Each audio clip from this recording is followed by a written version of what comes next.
और ये वंदना भी लाइन से है। सृष्टि को बनाने वाला तो पहले ब्रह्मा जी, पालन करने वाला विष्णु जी और संहार करने वाला शिव जी। भाई एक कड़ी है, एक के बाद एक।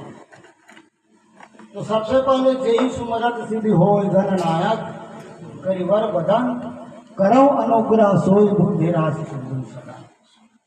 तो गणेश जी और ब्रह्मा जी में हम तुलना कर ले, दोनों का स्वरूप क्या है। तो गणेश जी को बुद्धि का देवता कहा जाता है, बुद्धि राशि शुभ गुण सदन। पूछा गया ब्रह्मा जी किसके देवता है, तो लंका कांड में उसका भी परिचय दिया गया। अहंकार शिव, बुद्धि अज, अज अर्थात ब्रह्मा, मन सचित्त महान। तो ब्रह्मा जी भी बुद्धि के देवता है और गणेश जी भी बुद्धि के देवता है। लेकिन तुलसीदास महाराज जी को जब वंदना करना हुआ ना, तो उनके सामने प्रश्न आया कि हमारे बीच तो बुद्धि के दो देवता हैं, एक तरफ ब्रह्मा जी हैं और एक तरफ गणेश जी हैं, तो हम किसको स्वीकार करें।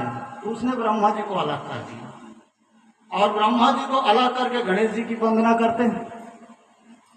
और वंदना प्रसंग में वैसे तो तुलसीदास जी ने किसी को नहीं छोड़ा है, हम सब लोग जानते हैं, इतना विस्तृत प्रसंग है वंदना का प्रसंग, वो तो सबकी वंदना करते हैं। आगे चल करके ब्रह्मा जी की वंदना उसने किया है। बंधाओ विधि पद रेणु, अभी नहीं बाद में, बंधाओ विधि पद रेणु भाव सागर जे किन्न चाहा।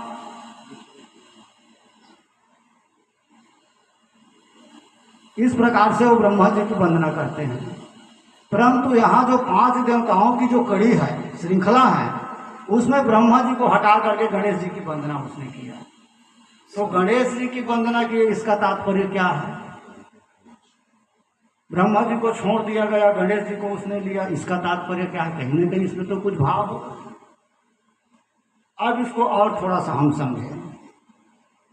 भगवान भोलेनाथ जी का संबंध गणेश जी से भी है और ब्रह्मा जी से भी है। अभी हम लोग कथा प्रसंग हमारे भैया जी सुनाए कि भगवान भोलेनाथ, उनको सिर काटना अच्छा लगता है, सिर काटने वाले देवता हैं, और जिसका भी सिर काटते हैं तो सिर को बदल देते हैं।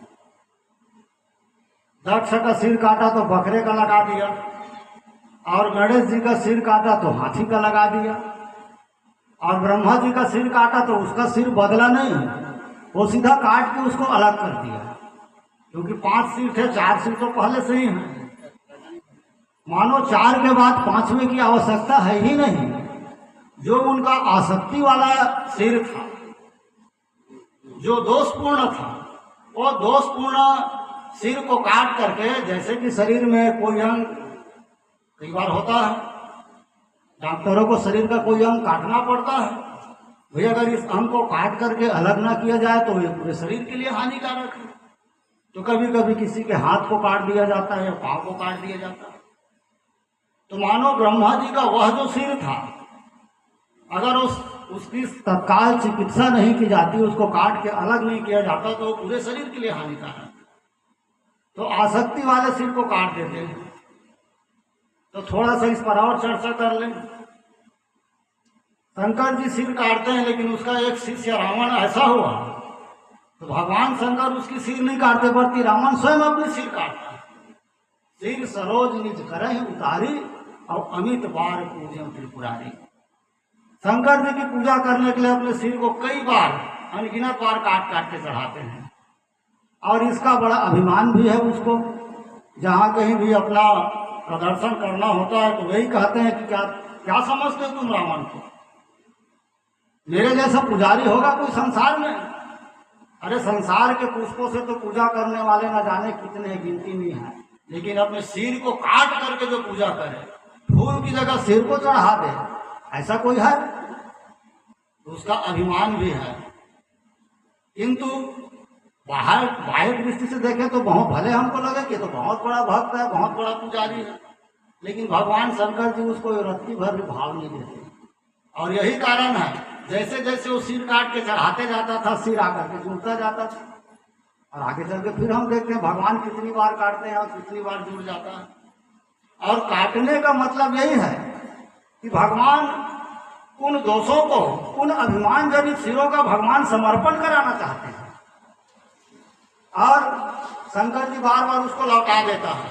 देखने में भले ही चमत्कार लगता है, लेकिन लौटाने का मतलब यही है कि तुम्हारा अभिमान भरा सिर उसको ही दोबारा करो। भाई सिर तो तुम काट के चढ़ा रहे हो, लेकिन अपना अभिमान तो तुम नहीं चढ़ा रहे हो। और सिर बढ़ने का मतलब नहीं है कि उसका अभिमान की वृद्धि होना, रावण का अभिमान बढ़ते जाता है। तो भगवान शंकर जी ब्रह्मा के भी सिर को काटते हैं, गणेश जी के भी सिर को काटते हैं। अब दोनों में तुलना करके देखिए, गणेश जी कौन है? तो महिमा जासु जान गणराहु प्रथम पूजियत नाम प्रधाऊ। पूजा में सबसे पहली पूजा गणेश जी की होती है। दूसरे तरफ ब्रह्मा जी को ले लें तो ब्रह्मा जी के विषय में तो हम सब लोग जानते हैं कि ब्रह्मा जी की पूजा को निषेध किया गया है। और देख लीजिए कि वंदना आप कर सकते हैं, स्मरण आप कर सकते हैं, भाई उसका भाग है यज्ञ में, हवन में, हर जगह, उसको छोड़ा नहीं जा सकता। बात केवल पूजा की है, पूजा में और वंदना में अंतर है। इसलिए गणेश जी के लिए लिखते हैं कि प्रथम पूजियत नाम प्रभाव, वो प्रथम पूजा के अधिकारी हैं। और ब्रह्मा जी के विषय में वंदना और विधिपद रेणु। भाई स्तुति ब्रह्मा जी की भी किया जा सकता है, करना चाहिए, वो सृष्टि के बनाने वाला है, लेकिन पूजा पाने का अधिकारी वो नहीं है। तो एक प्रथम पूजनी है और एक पूजा पाने के अधिकारी नहीं, और दोनों ही बुद्धि के देवता हैं। ब्रह्मा जी भी बुद्धि के देवता हैं और गणेश जी भी बुद्धि के देवता हैं। तो दोनों में अंतर क्या है? देखिए, ब्रह्मा जी ने तो संसार को बनाया, और जब ब्रह्मा जी ने संसार को बनाया तो बंदम विधुपद रेणु भाव बारिद जयकिन न जहां, भाव सागर जयकिन न जहां, संत सुधा शशि धेनु प्रगटे खल विषु बारुनी। मतलब ब्रह्मा जी ने दो चीजों के द्वारा संसार को बनाया, और जिसको एक पंक्ति में कहा गया विधि प्रपंच गुण अवगुण साना, और कहीं वेद इतिहास पुराना। ब्रह्मा जी एक ऐसे बुद्धि के देवता है जिसने अपनी बुद्धि कौशल के द्वारा, अपनी बुद्धि के द्वारा उसने संसार में जो भी बनाया, उसने गुण और अवगुण को मिलाकर के इतना उसको एकीकृत कर दिया, और उसके द्वारा वो संसार को बनाया हुआ है। तो एक ऐसा बुद्धि जो गुण और दोष जिसमें आपको दिखाई दे, जिसमें दोनों समान मात्रा में है, जिसमें दोनों को अलग करना कठिन हो, तो क्या ऐसा बुद्धि पूजा के अधिकारी हो सकता है? क्या इस प्रकार का जो बुद्धि उसको हम स्वीकार कर सकते हैं? नहीं स्वीकार किया जा सकता। दूसरी बात, अभी गणेश जी के विषय में हमारे भैया जी चर्चा की है। गणेश जी का जो सिर था उसको शंकर जी काट दिए, और काट करके हाथी का सिर लगा दिए। मतलब आपका हमारा जो सिर है ना, ये ब्रह्मा जी के द्वारा निर्मित है, लेकिन गणेश जी का जो सिर है उसको ब्रह्मा जी ने नहीं बनाया। आपके और हमारे बुद्धि में दोष हो सकते हैं, हो सकते की बात नहीं है, क्योंकि हम लोग ब्रह्मा जी के निर्माण है, उसके द्वारा हमारी रचना हुई है। लेकिन जिस गणेश जी का निर्माण शंकर जी ने किया, पुरानी जो सृष्टि है उसको हटा देते हैं, पुराना जो निर्माण है उसको अलग कर देते हैं, और अलग करके शंकर जी उसमें स्थापित करते हैं। मतलब विश्वास के द्वारा निर्मित जो बुद्धि है, विश्वास युक्त जो बुद्धि है, क्योंकि बुद्धि के साथ एक बहुत बड़ी समस्या है, वही हम ब्रह्मा जी के चरित्र में देखते हैं। जहाँ व्यक्ति के पास बुद्धि है, इतना तो मान करके चलिए, जहाँ बुद्धि है बुद्धि के साथ अभिमान जरूर हो सकता है भाई किसी के ऊपर कृपा अभिमान ना हो, लेकिन ऐसा देखने में तो नहीं आता। थोड़ा हो, ज्यादा हो, कम हो, जो भी हो, लेकिन बुद्धि का अभिमान निश्चित रूप से व्यक्ति के जीवन में, और सबसे ज्यादा अभिमान बुद्धि का ही होता है। तो एक दोष है बुद्धि का, अभिमान का। तो बुद्धि में अभिमान यदि आ गया तो क्या उसको आप सम्मान देंगे? अभिमान के आते ही वो व्यक्ति अपना सम्मान खो बैठता है, चाहे कोई कितना भी बड़ा विद्वान क्यों ना हो, कोई कितना भी बड़ा बुद्धिमान क्यों ना हो, सारे शास्त्रों को भी चाहे भले वो रट करके रख ले, लेकिन यदि ज्ञान का अभिमान उसके जीवन में है, बुद्धि का अभिमान उसके जीवन में है, तो जितनी जल्दी उनको सम्मान देकर ऊपर उठाया जाता है ना, उसका पतन होने में उतना देर नहीं लगता है। वो भले धीरे धीरे आगे बढ़े लेकिन पतन तो उसका तत्काल होगा। तो ब्रह्मा जी का जो बुद्धि है वो दोषयुक्त बुद्धि है, और इसलिए ब्रह्मा से संबंधित कई प्रसंग हम लोग देखते हैं। श्रीमद् भागवत में हमारे श्री महाराज जी लोग सुनाते हैं कि श्री कृष्ण के चरित्र में ब्रह्मा जी क्या क्या करते हैं। अब वो सारी कथा तो मुझको मालूम नहीं है, महाराज जी जानते हैं। गायों को चुरा करके ले जाते हैं। श्री रामचरित मानस में भी हम लोग देखते हैं श्री राम जी का विवाह हो रहा है, सारे देवता दर्शन करने के लिए गए हैं, सब लोग आनंद मना रहे हैं। क्या कितना आनंदमय विवाह है, श्री राम सीता का विवाह कितना उत्साह है, लोग उत्साह का आनंद ले रहे हैं और ब्रह्मा जी हर पकाई इधर उधर देख रहे हैं। शंकर जी ने देखा, कहे ब्रह्मदेव तुम तो बड़े आश्चर्यचकित दिखाई देते हो, क्या आनंद नहीं ले रहे हो तुम? तो विधि भयो आचरजु विशेषी और निज करनी कतौ नहीं देखी। ब्रह्मा जी अभिमान लेकर के आया था, अरे भगवान का विवाह हो रहा है, सीताराम का विवाह हो रहा है, लेकिन उनका विवाह जहां हो रहा है वो मेरी बनाई हुई सृष्टि, कहीं ना कहीं हम माया को जोड़ देते हैं, मेरी बनाई हुई सृष्टि में उसका विवाह हो रहा है। और ब्रह्मा जी जब आकर के देखते हैं तो निज करनी कतौ नहीं देखी, और ब्रह्मा की सृष्टि में जो नहीं था वो दृश्य जनकपुर में दिखाई देता है। ब्रह्मा जी को आश्चर्य होता है, अरे मेरी बनाई सृष्टि नहीं है क्या, किसी दूसरे ब्रह्मा की सृष्टि में आ गया क्या? तो भगवान शंकर जी उसको संकेत करते हैं, शिव समझाए देव सब जनी आज रजू भुलाहू और हृदय विचारों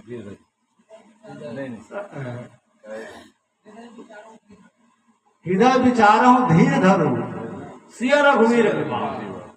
वो शंकर जी को संकेत कर देते हैं, बुद्धि से नहीं भैया हृदय से विचार करो, ये हृदय का स्थान ये है, बुद्धि का स्थान है। अरे यहाँ मैं क्या बनाया हूँ, मेरा क्या बनाया है ये मत देखो, यहाँ ये देखना है कि मुझको किसने बनाया। अपने बाप को देखना है, अपने कर्ता को देखना है, ये तुम देखो।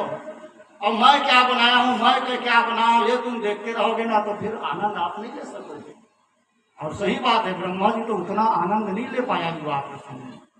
फिर एक प्रसंग आया, श्री राम जी जब दूल्हे के रूप में घोड़े में बैठ करके आगे बढ़ते हैं, वहां सारे देवता लोग भगवान को देखने के लिए आए। तुलसीदास जी से पूछा गया, भैया किसको कितना आनंद आया और किस प्रकार से आनंद आया? बड़ा मनोरम वर्णन है वहां पर। ब्रह्मा जी के विषय में पूछा गया, ब्रह्मा जी को आनंद आया कि नहीं? तो कहा ब्रह्मा जी भैया वो तो गुण और दोष वाले देवता हैं, किसी भी चीज को बनाते हैं तो दो चीज को मिलाकर बनाते हैं।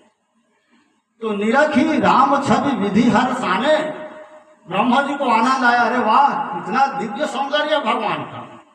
और बगल में आकर के कार्तिक जी खड़े हो गए। कार्तिक जी 6 आंख वाले, 6 सिर वाले हैं, 6 दूनी 12 आंख, और ब्रह्मा जी के 4 सिर हैं तो 4 दूनी 8 नेत्र। बगल में कार्तिक जी को जब देखा तो उसका सारा आनंद छूम अंतर हो गया। कई बार हम लोग ईर्ष्या मात्सर्य की वृत्ति जब जीवन में आती है ना, तो जो सामने में लाभ लेना चाहिए वो हम नहीं ले सकते। जैसे ही कार्तिक जी को देखा तो 8 ही नयन जानी पछताने। कार्तिक जी उछल रहे थे, ब्रह्मा जी भले तुम हम सब देवता के पितामह हो, लेकिन आज के डेट में तुम्हारा स्थान हम लोगों से नीचे है, क्योंकि तुम 8 नेत्र से देख रहे हो और मैं 12 आंख से देख रहा हूँ। सुर सेना पूर्व बहुत उछाहू और विधिते डेवड़ लोचन लाहू। ब्रह्मा जी से उसका डेवड़ा 1.5 गुना बड़ा, डेढ़ा मतलब 8 4 डेढ़वा, तो विधिते डेवड़ लोचन लाहू। तो एक तरफ हर्षाने और दूसरी पक्ति पछताने। तो हर्षाने और पछताने का मतलब क्या है? ब्रह्मा जी का संसार ही हर्षाना और पछताना है, उसमें एक निश्चित आनंद नहीं है, आनंद का वो दिव्य स्रोत नहीं है। ब्रह्मा जी उतना आनंद नहीं ले पाए। और इस प्रकार से हम देखेंगे तो और कई प्रसंग, कई उदाहरण ब्रह्मा जी को लेकर के रामचरित मानस में भी मिलते हैं और अन्य ग्रंथों में भी भरा पड़ा है। तो बुद्धि के साथ जो समस्या है वो ब्रह्मा जी है, और यही कारण है कि ब्रह्मा जी को पूजा से वंचित कर दिया गया। भाई जिस बुद्धि में आसक्ति है, आसक्ति मतलब अपनी ही बनाई हुई चीजों के पीछे भागना। सरस्वती का निर्माण उसने स्वयं किया, और स्वयं उसके पीछे भाग रहे थे। अपनी ही बनाई चीजों के प्रति आसक्ति का मतलब क्या है? भाई बुद्धिमान व्यक्ति कुछ न कुछ अपने बुद्धि के द्वारा बनाता है, क्योंकि रचना करना बुद्धिमान व्यक्ति का काम है। भाई जिसके पास बुद्धि नहीं है वो क्या बनाएगा? एक बुद्धिमान व्यक्ति संसार को बना सकता है, बुद्धिमान व्यक्ति कारीगर भी हो सकता है, कोई कलाकार भी हो सकता है, कोई रचना कोई कवि भी हो सकता है। मतलब जितने भी रचना के कार्य हैं, रचनात्मक कार्य हैं, ये बुद्धिमान लोग ही करते हैं। लेकिन अपनी बनाई हुई चीजों के प्रति आसक्ति का मतलब क्या है? कई बार हम कोई बनाते हैं, कोई अच्छी सी, जैसे किसी कवि ने रचना कर लिया और रचना करने के बाद नीचे में लिख देते हैं कि रचनाकार कवि कुल चूड़ा मणि फलाना ठिकाना। मतलब अपनी ही बनाई चीजों के प्रति आसक्ति कि मैं कितना सुंदर, इतना इस चीज को मैं बनाया हूं, इसी को कहते हैं आसक्ति। तो आसक्ति जनित दोष, अभिमान जनित दोष, इन दो दोषों से ब्रह्मा की बुद्धि आक्रांत है, ग्रसित है, और जिसके कारण उसको पूजा वाले भाग से अलग कर दिया गया। ब्रह्मा जी तुम दूर हटो, तुम्हारा स्थान नहीं है, तुम्हारा स्मरण होगा, तुम्हारी वंदना होगी, यज्ञ में, हवन में, पूजा में तुम्हारा भी स्मरण किया जाएगा, तुमको याद किया जाएगा, आह्वान किया जाएगा, लेकिन पूजा के अधिकारी तुम नहीं हो सकते। तो ब्रह्मा जी पूजा के अधिकारी नहीं है। और इसीलिए एक पंच देवताओं में विष्णु जी की वंदना है जो पालन करता है, शंकर जी की वंदना है जो संहार करता है, लेकिन ब्रह्मा जी को हटा करके जय सुमरत सिद्धि होय गणनायक करिवर बदन करौ अनुग्रह सोई बुद्धि राशि सुख बुद्ध सदना। तो अब गणेश जी की बुद्धि क्या है?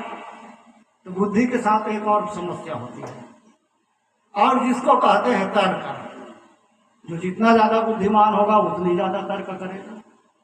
और आज के समय में तो हम लोग देखते हैं, और कभी कभी तो बड़ा आश्चर्य लगता है, अभी के समय में बड़े बड़े संतों की वाणी को लेकर के, आज इंटरनेट का जमाना है, आप सब लोग मोबाइल टीवी वगैरह में देखते होंगे, संतों के द्वारा कही हुई वाणी को लेकर के वहां कुछ विद्वानों को बुला करके तर्क वितर्क किया जाता है, और ऐसे ऐसे तर्क किए जाते हैं, साधारण व्यक्ति यदि सुनेगा तो निश्चित रूप से दिग्भ्रमित होगा कि हाँ भाई इनकी बात तो सही है।